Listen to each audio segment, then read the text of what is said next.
We love bringing you amazing content and great information. So today we have with us someone who has a very fancy surname and a very special and personal story to share with all of our baby yum-yummers. I'd like you to join me in welcoming Chantelle Blending Mending. Oh my gosh, what a mouthful, and it's so you grand. Did I do it well?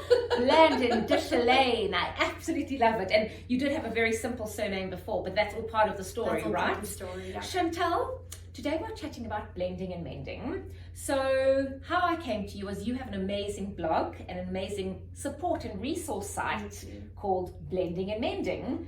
Please tell me a bit about your blog, and then we'll get into all of the questions about that.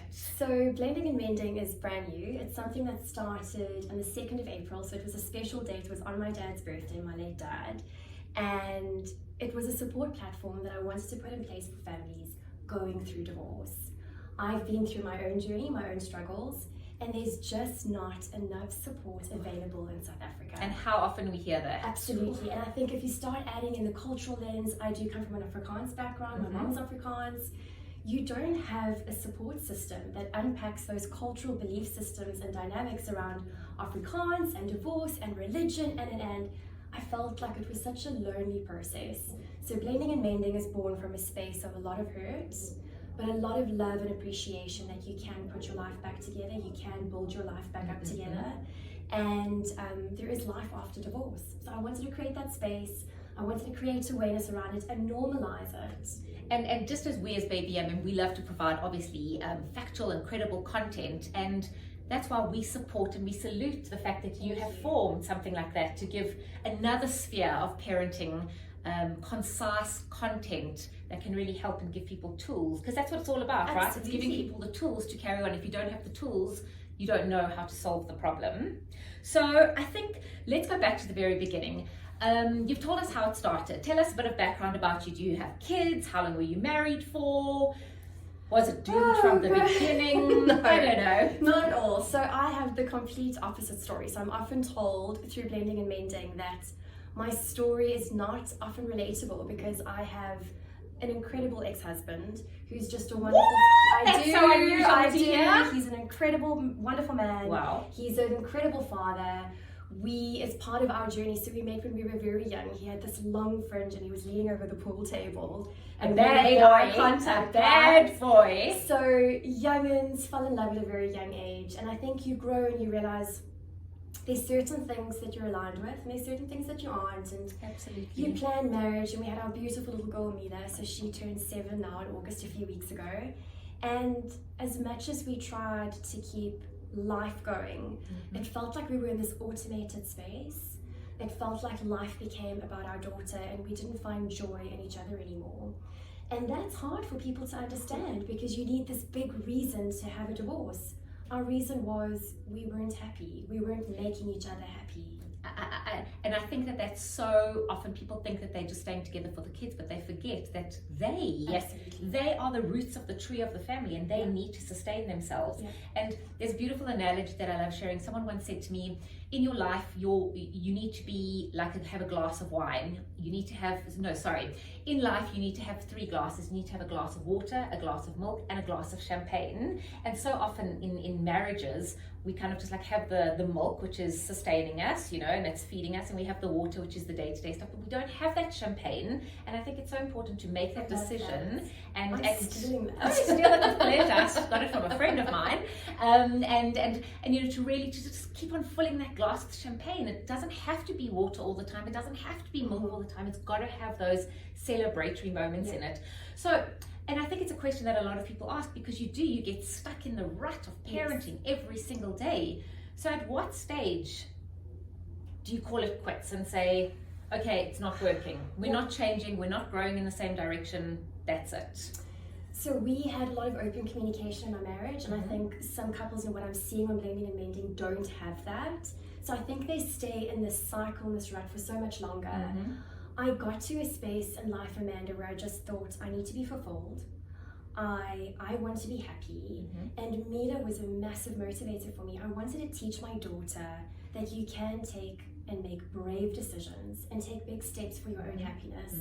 even if it's frowned upon in society, it's frowned upon by your family. And that was part of the lonely journey because people didn't understand it. People still refer to us as it was Tyler and Chantelle. Okay. So it's this couple who should have stayed together, but we had a different story, and it didn't work that way. And now we co-parent the hell out of co-parenting. And I can't wait to hear all about that, because I think it's a whole journey on its own. Unbelievable, absolutely phenomenal. And before I get into the whole blended family and how, I think a lot of people also, one of the so let's identify some of the setbacks that stop people from separating, obviously. Firstly, there's the fact about how it's taboo in the community. Yes. They don't want to separate because they don't want to be divorced or be a divorcee. Then I think there's also the let's stay together for our kids, because kids need to have a home, but I personally believe rather have kids in a happy home than be in an unhappy home, no matter what the circumstances are. And then there's also the financial implication as well. And that I think holds back a lot of people. Oh, it's too expensive to get divorced. Oh, there's too many logistics involved. Oh, I'm not going to go in that whole all the dependence they have on their partner for financials day to day. Absolutely. So I've spoken to so many women who, and I reference women speak more than men do. Indeed. But I find so many women would stay in a relationship because they're reliant on their partner, because they might not necessarily earn as much, they don't have the financials so that they can become independent. Absolutely. So they stay in that cycle, they stay in that rut, and it's a hard space to navigate. But I do feel that if you've made a decision, you can make it work. There's steps that you can take to find your joy. And again, that's going back to the tools of actually identifying those steps and working through those steps, no matter how hard it is. Yeah, absolutely. You started your blog and I call it a support resource because that's what it is. What is your background? Okay. From an academic point of view or just from a life point of view? So, industrial psychologist. Okay.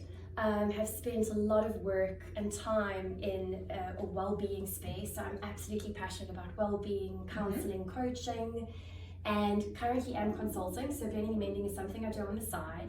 But the energy it gives me, Amanda, to be able to tap into my passion in terms of supporting people, helping people. So to me, blending and mending is absolutely a support platform. It's a space where there's no judgment. It's a space of vulnerability. Oh, and you really do have to put yourself out there. Absolutely. I am living my life on social media, no holds bar. It's out there, and it's about creating a space of relatedness, because people are going through this. We just don't talk about it. And that is very sad, and that's like so many issues in today's world. Absolutely. Just don't talk about it. And okay, explain to me exactly what a blended family is. A blended family where two families come together, or is it where two parents have come together and made a child? What is exactly a blended family? So blended family is looking at, I've come from a divorce as an example. I've got my little girl, I have a partner, he has a son, we've come together, we're now a blended family. Then you have terminology that they call an ours baby. So you've had your previous relationships with your children, for example, from those. You've now come together and you've decided to have a baby of your own, so you have your ours baby. And there's so many different versions of a blended family life. But for me, in terms of blending and mending, it's coming from a divorce, having your child, and maybe even not having a child, coming into a space as a divorcee. I don't have children. Now I've met a man who I absolutely adore. He's got 3 kids, and I become a mom overnight. So it's about unpacking all of those dynamics. Absolutely, and I think each situation, I take my hat off to the women and the men in those situations who just embrace them. Absolutely. I mean, becoming a mother overnight is something, especially when you have children at the age of 10, 12, 13. You're not my real mother, you're not my real father. And I mean, that's obviously an issue that really does come up. And again, you need to find the tools and the steps to actually work through those as well. What do you think is the hardest thing about having a blended family? Such a good question. I mean, again, there's so many dynamics around it. I think for me, it's about 2 worlds coming together. And there's different lenses. It's the lens from the 2 parents who've decided now to be a unit. It's about the children who are having to come together and understand that mommy's met someone, daddy's met someone, and now I've got a stepmommy or a stepdaddy. I now have a stepbrother, right? I didn't have a separate sibling before. So if I look at my daughter, she's my only child. Now she has a stepbrother. She's got an older brother with me and a younger brother with her father. So now she has 2 boys in the family. Technically, she's got 2 siblings. And I think there's a lot that the children struggle with in terms of that transition, understanding why can't I be with mommy and daddy? So it's the dynamic of the kids, absolutely. I think another hard part is also trying to manage civil relationships when you don't have a civil relationship with the co-parent. If you can put your stuff aside for the benefit of your children, that's the ideal. But what I'm seeing more and more of, and what you hear of, is just parents who have gotten divorced because they just don't have time for each other, and then trying to put a blended family together, and you're having to deal with the ex on the other side. You're trying to build your new dynamic. You're having to get to know your children. You're having to get to know the stepchildren, and creating a family unit for them where they feel safe. So there's a lot of ups and downs. There's a hell of a lot of ups and downs. It's hard enough in marriage, right? Not having a baby was hard. My goodness. And you know, as you spoke about civil relationships with your ex or the child's father, I think that so many people, unfortunately, they use the children against the partner or against the father, or you know, to try and get something out of it, which is so sad, because at the end of the day, you're doing your kids such a disservice. It's very, very hard. I mean, but when there are divorces, there are so many emotions involved. How do you actually step back and put on a barrier and be like, okay, separate. This is a separate life for my child. I'm not going to bring all of our shit, so to speak, into this relationship. How do you do that? Because it's very well, looking at you and you're amazing and you've managed through it, but when you go through a very hard relationship, how do you distance yourself from it without also, showing your child what you are feeling? I mean, it's very important that you show your parents that you're vulnerable. I mean, your children that you're vulnerable, but at the same time, you are their rock, you their anchor, and you've got to keep on that brave face the whole time. So for me, the tricky part there is that if you have, so you've gone through your stuff. I always say you don't wake up and decide today I'm ending my marriage. You don't get married thinking you're going to get divorced. Absolutely. Right? So you go through this process, and I feel between you and your partner at that time, you're dealing through your stuff, whether it's counseling, whether it's communication, whether it's the arguments, whatever it is that's happening in your dynamic, but you're having time to process that. And there is a lot of hurt and trauma that you carry on afterwards. I'm still triggered by certain things, and it's 4 years later for me. But I do feel there's a maturity that needs to take place where you're able to take yourself out of the situation and say, right, this was my stuff with my ex-partner, my children are in the center, but there is a lack of maturity in so many relationships. And that's the word, lack of maturity. Absolutely. Where they're not able to put their stuff aside. So you hear things like, this happens at mommy's house, but daddy doesn't allow me to do this. And there's a play up for the children. Or the parents are lifting things that the children shouldn't be exposed to because of their own hurts, and they're projecting it onto their kids. So for me, take yourself out of that situation, put your stuff aside. You can have a breakdown a little bit later. Phone a girlfriend, speak to someone, go for counseling.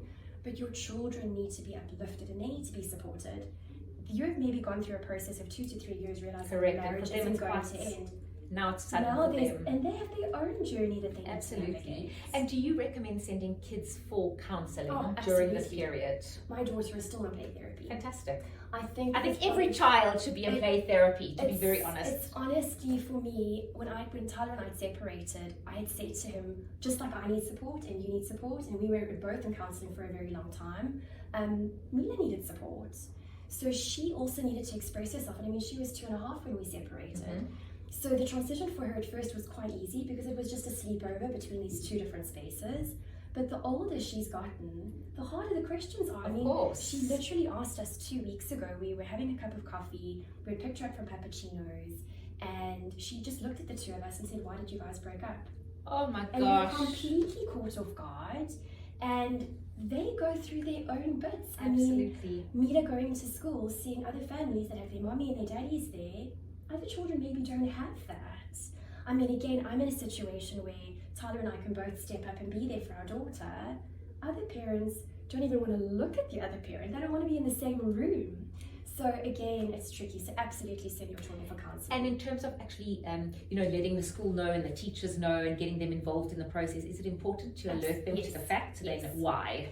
Because I think it's important for the teachers to also play back to you if they're picking up on any behavioural changes at school. I think it's important. So for example, one of my examples this year is we got a checklist of all the things the kids need to take to school. And I had said, please can we have a second? because my daughter's with me for a week and she's with her dad for a week. And if we're starting this routine, of course, we need 2 checklists. Needs consistency, absolutely, yes. so that it's the same between the 2 households. And I think it's important for the teachers to also understand the dynamic, so they can plug in and support your child as much as they need to and flag behaviors to you as the parent. Absolutely, because children, I think, just as soon as you actually think that you know what's going on with them, or as soon as they're okay, something changes, so 100%. You really have to have your ear to the ground the whole time with them.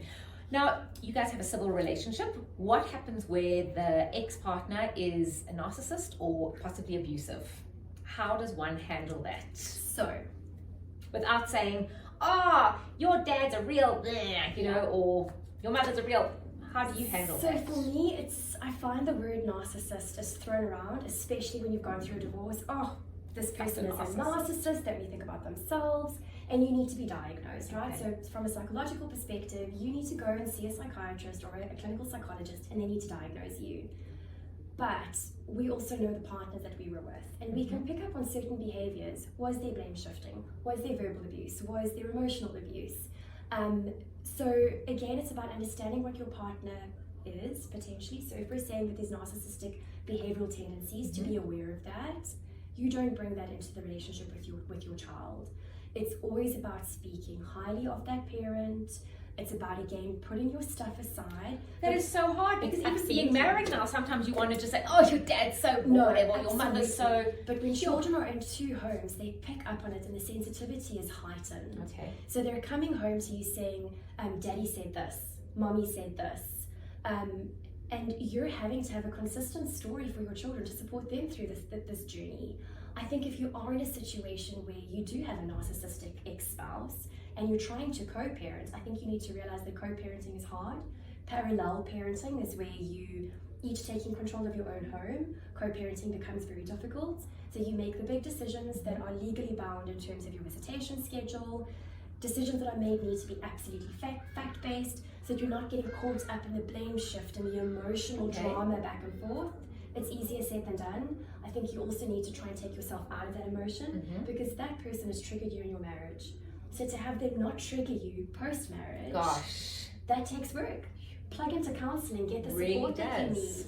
I think from an abusive perspective, that's a space that I haven't delved in.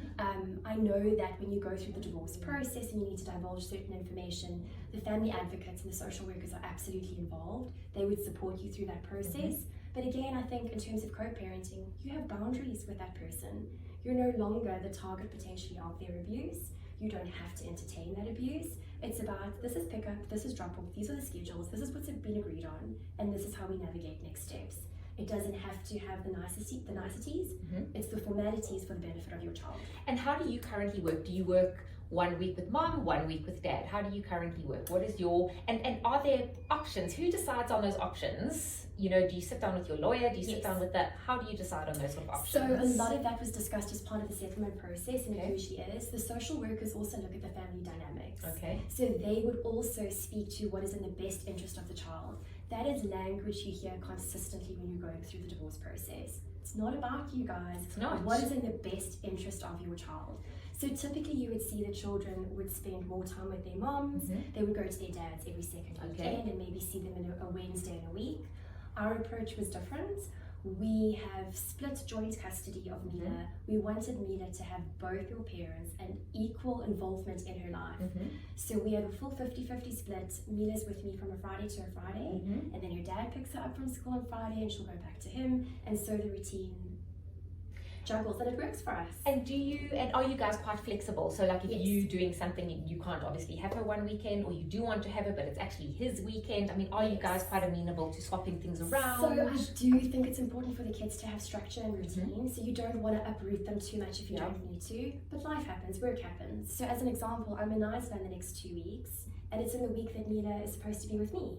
So I've already spoken to her dad saying, look, do you have availability? And it sounds so silly, but he might have made plans for that. Absolutely, and it's unfortunately it's just the assumption that the other one will just take it. Yes, so have the conversation. Tyler's always going to be my first call. He is Mila's dad. I'm his first call. I have seen relationships where you don't have that support. So then you plug into the granny or a grandfather or the support system that you have to help you in terms of those weekends. Absolutely. But I would recommend highly try and stick to routine. Life happens. It's all good. have a plan then, and make sure you plan up front. You also need to consider your ex-spouse's new life, their routine. And I mean, that was going to be my next question. You know, it was different because obviously Mila was smaller at that point in time, but obviously it gets harder as kids get older and they become more aware of what's happening around them when mom and dad start dating other people. Now that, I think, must be quite an interesting concept. When is the right time to introduce your date to your child? When is the right time for you guys to go out together as a unit? Those questions must come up all the time. So what are the answers to that? Every family handles this differently. I feel very strongly in terms of you're finding yourself again as a woman or as a man in terms of this journey after divorce. It's this whole process of healing and self-reflection and figuring out what you love about yourself again and what you love about life and putting this life together that you didn't plan for. And now you need to wing it, and you've got your children involved and you're figuring it out. I do think if you start dating, be very cautious in terms of introducing your children to every person if you're going through a process. Why? Because it's not healthy to introduce your children to a string of people coming in and out. I think it's unsettling. Very unsettling. How do you explain that to them? So I had a very strict rule. I started dating my current partner, and we dated for 9 months to a year before we introduced our children to the partners and to each other. Wow. So we lived our lives when we had our kids. It was focused on our kids. And in the weeks we didn't have our kids, that's when we would have a date and get to know each other. And some people don't take that approach. They're not as conservative. For me, it's about my child first. That's my thinking. I had a woman on my podcast, and she's got a very different approach. She says, date for 3 months. If you know this is a good person and it's someone that you could absolutely relate to, have them meet your child. Take them to a neutral space, go to the park, because you also want to see what this person is going to be like with your child. That's a good point. That's a deal breaker. That's a deal breaker. Absolutely, 100%. And then she said from 6 months onwards, then maybe have the partner at your home, start spending a bit more time together. So I thought that was also an interesting recipe. It is interesting, but I suppose, as you said, I think it all depends on you, because you know what's best for your child. Your children. Absolutely. So as you said, every situation is so different. And tell me about COVID, because that must have been a nightmare in terms of the co-parenting. So when they had that initial lockdown and children weren't allowed to move, I mean, how did you manage that? Oh my goodness. Okay, let's move right along. So we had separated the year before COVID. Okay. So we had just gotten into our routine where we had both moved into our own homes in the December 2019. COVID hit the March, and Mila was with me at that time. And it was a nightmare. Our children couldn't see their other parent. We weren't allowed to drive around. And I remember, we luckily had video calls, so Mila would speak to her daddy, but I could just see how hard it was on Tyler. Of course. It was hard on me, it was hard on Mila. And I don't know if I'm allowed to say this. You can say whatever you want. So I just phoned Tyler and I said, this is rubbish. Yeah. She needs you. I understand COVID is happening, but I said, if we're allowed to go out and buy groceries, we'll do the exchange of Mila. 100%. I completely agree with you. You got to do what you got to do. And we did do that. Absolutely. Until more and more families raised saying, this is an issue. I'm in a divorced space. My child is with me. There's a visitation schedule. COVID, what do we do? And it was probably after about 4 to 5 weeks that they had amended it specifically for divorced families to support us to at least have that exchange. So I drove around with my divorce decree, just in case I was stopped, to say she can be with her dad. Oh my goodness. When you think back to those times, I think many things were absolutely absurd, like not being able to buy t-shirts at Woolworths because they weren't essential items. But let's move right along there. I haven't thought about that in such a long time. What has been the hardest learning out of this entire process? As a mom, we do what we do for our children. Absolutely, we do. And I think for me, it was putting myself first and learning to put myself first and accepting and giving myself permission to walk away. That was incredibly difficult. I think part of that learning is that if you don't look after yourself and you don't fill your cup, what are you giving to your family? Absolutely. Another learning was adjusting to a life where I don't get to spend every day with my daughter. So there's so much that I miss. As you say that, I think of my girls, and it makes me very emotional thinking if I wasn't able to be with them every single day. No, and you can't wrap your head around it. It's been 4.5 years for me, and I still struggle when she's not with me. We count the sleeps. Of course. I missed her first tooth. Seeing you. So there's those things that when, oh gosh, Amanda, don't let me cry. but there's those things when you're in a divorced household that you know you're going to miss out on. And I missed out on the first 3 bloody teeth. Oh my goodness. I kept saying to her, just keep them in until you come to 100%. Absolutely. So that was a hard learning, is learning how to live a life where you don't have your child with you all the time. And then in a blended space, it's about boundaries. It's about, yes, I have a relationship with my ex-partner, but I have my new life. So what is the arrangement we have for our daughter? What does that look like? And now I have boundaries in terms of my new chapter, my new partner, my new family. Of course, absolutely, because it is a new chapter. And funny enough, I was actually chatting to my kids last night, and I was speaking about how everyone has their own journey in life and their own chapter in life, and that's the way it is. And if someone wants to be part of your chapter or doesn't want to be part of your chapter, so be it. You just turn over the page and move on to the next thing. But it's so important to have a beginning and to have an end. And just interesting how, why I despise screen time for kids, and I despise Facebook and Instagram, because I am a victim of it too, where there's no beginning and there's no end. You can just sit and you just scroll. And it's such a time waster. Whereas with books, you've got your beginning and you've got your end and you've got your chapters. And that's what life should be about. Writing those chapters for you, and writing the chapters for your kids, and writing those chapters for everyone around you as well. And I think it's so important to, start getting into that mindset as well, that not everyone has to like you. Absolutely. No matter what you're doing in your chapter. It's okay if not everyone likes you. It's okay if someone says that you did something. It's okay, and that's life. And that's, I think, one of the big steps that you would have had to take in deciding to make that divorce. And also now, deciding on setting those boundaries as well, is actually creating those chapters just for you as well. And that's so important as well. And sorry, yes. No, so just the one last thing, and it's come to mind while you were speaking, it's about embracing the vulnerability. I've needed to embrace my story, and in terms of the coaching that I do with divorced couples or individual sessions, and even in the podcasts, it's about creating a space where I have my story, I've written my chapter, my next chapter is going to look different, and it's okay. And it's about sharing that with other people. That's been such an incredible learning, to tap into other people's dynamics. What have they gone through? How have they navigated that part of life? Because there is no book in terms of how to get married, how to keep your marriage going, how to raise your children, how to navigate divorce. If you had a book like that, you'd be sitting on 100%. billions right now, billions of dollars. Yeah, so it's about tapping into that, giving yourself the grace that you don't always have it figured out. Absolutely. And you write your book each day at a time. And don't you also think it's a case of actually owning the space that you are in? Yes. You're owning the fact that you got divorced. Okay. You're not shying away from it. You're not telling stories about it. You're owning the space. You got divorced. It was just a chapter in the book, and now you move on to the next chapter. You're doing something else, but it's about owning that space. And it goes back to the sense of before, that if you're not in a good marriage, own the fact you're not in a marriage that's bringing you happiness. You've done all the necessary things. You've done your counseling. You've tried to communicate. You've done all of the things. You've done everything to the very, very last step that you possibly could think of. It's not working. So own it and move on. I think, my greatest saying in life is the universe supports action, not thought. And if you're in an unhappy space, you can just change things. You can change things. It's about you at the end of the day. Absolutely. And the reality is that, you may be staying together for your kids, but eventually your kids get older and they leave you because they start their own families. And where are you then? You're left on your own and you're lonely, essentially, because you're in a loveless marriage or in a non-communicating marriage. And it's interesting on that, because I've spoken to so many children who've now grown up, who've been through divorce, and they knew their parents stayed together for them. And their advice to their parents was, I wish you had left. Really? I wish you had chosen yourself.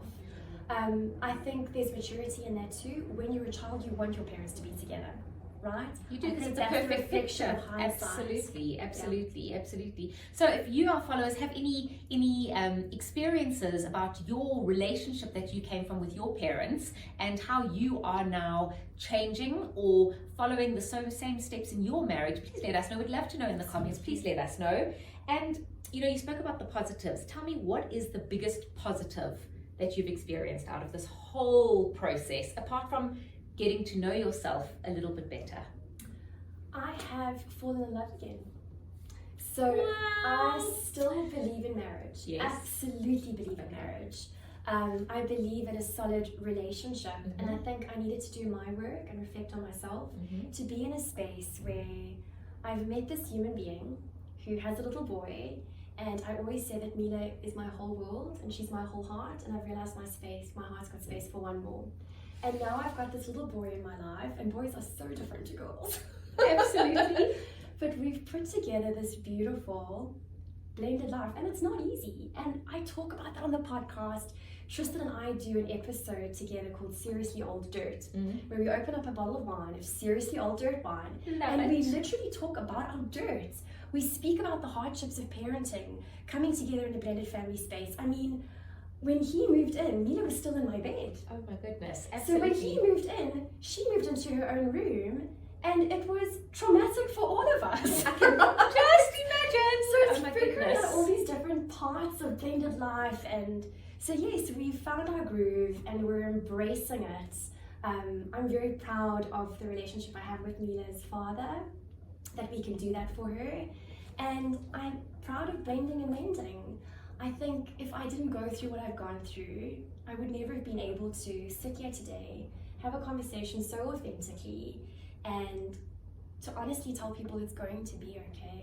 It is, because there's absolutely, I think also, you know, when there's after the rain always comes the sun, and I know that sounds like a cliche, but no matter what you are going through in your life, and in your marriage and in your family, there's another step. There's a step. Think of it as a stepping stone to something else, because something will come out of it. Something positive will come out of it. You just have to take back your power and make up your mind and make up your decision, and definitely move along with it. I think that's so important. Lean into your hurts, figure that out in order for you to move forward. I love that. Lean into your hurt. I love that. Brene Brown. I love Brene Brown. Too beautiful. Too beautiful. So Chantelle, how do people get hold of you? Where do we find your podcast? How often do you put out your podcast? And how do we just get hold of you? So Blending and Mending, like I said, was only born in April of this year, so it's still a new little baby that I'm nurturing. But Blending and Mending is available on Instagram, so at Blending and Mending, on Facebook. I've got the website, so I'll share those details with you. Thank you so much. And then the podcasts are available on YouTube, Spotify, Apple Podcasts, Google. So wherever you find a podcast, Blending and Mending will be there. And we just look for blending. Is it and mending, or the word? The word and mending. On the podcast, it's the little symbol. Okay, brilliant. Well, we will share all the details below as well, guys, so you can definitely join there. And I think if anyone has any questions, please send them through. We will get them through to Chantelle. If there's some really interesting, juicy ones, we'll even get Chantelle back live to answer those kind of things.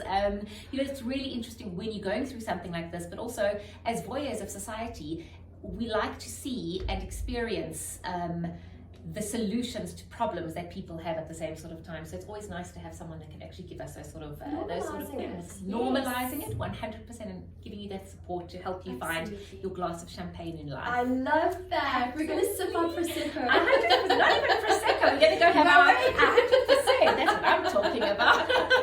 Absolutely. So all of you watching, please don't, if you're watching on YouTube, please don't forget to like and to follow our YouTube channel, and go and check out the blending and mending, all of the resources from the podcast through to all of the different mediums and channels that you can in fact catch Chantelle. And any questions, please send them through. And Chantelle, thank you so much for joining us. And we have to knight you with the banjo. We have to knight you with the banjo. So you are now knighted as one of the BabyYumYum expert followers. This is so sweet. Chantelle, thank you so much. It's been an absolute pleasure having us here. And thank you for the motivation and the inspiration, which I'm sure many of our followers will take to heart. Thank you. Thank you. Thank you so much.